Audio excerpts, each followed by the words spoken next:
Konnichiwa, it's our Naga Yasumi in 2026. 6 days Yasumi pala namin ngayon. Sa mga hindi pa nakakilala sa akin, ako po pala si Marisa, OFW dito sa Japan. Dahil nga wala kaming pasok for 6 days, napag-isipan namin na lumabas at mag-refresh. This is our first drive sa bike at labas sa 2026. 2 months na ako dito sa Japan, pero ngayon lang ako nakadrive ng bike. I'm so excited kasi nga, this is one of my dream na mag-bike dito sa Japan. Dito kasi sa company namin, hindi kami nagbabike papuntang trabaho. Kasi nga, maraming sasakyan ang may-ari ng company at may sarili kaming bus na naghahatid sundo sa amin doon sa trabaho. Kaya yung mga bike namin nakastock lang sa isang house. Ayun, paglabas ng bike, tinest ko kung marunong pa ba ako o hindi na. O ayun, marunong pa pala. Pero ngayon, kailangan namin na dagdagan yung hangin kasi nga kulang sa hangin ang mga gulong. Actually, sobrang lamig na po dito sa labas, kaya nga balot na balot ako. So before kami aalis, i-check muna namin ng bike kung may something sira siya na dapat namin ayusin. Kasi nga mahirap na kapag masiraan tayo doon sa daan. Malayo-layo pa naman yung ating destination. Charot.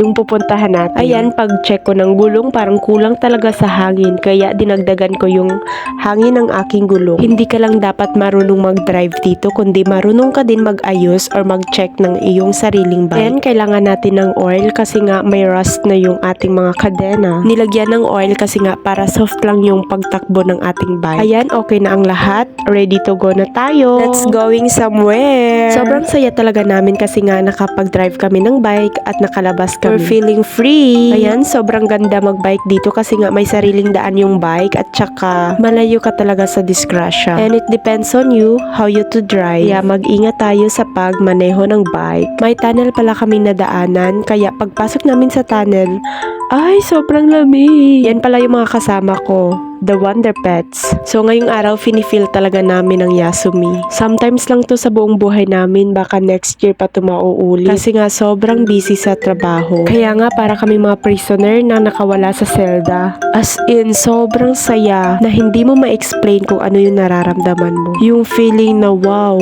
what a day is. Mapapa-thank you Lord ka na lang talaga. Kaya habang may oras pa, let's enjoy our life. Of course, our Yasumi. Continuation na lang yung mga next videos ko. Thank you for watching, beautiful people.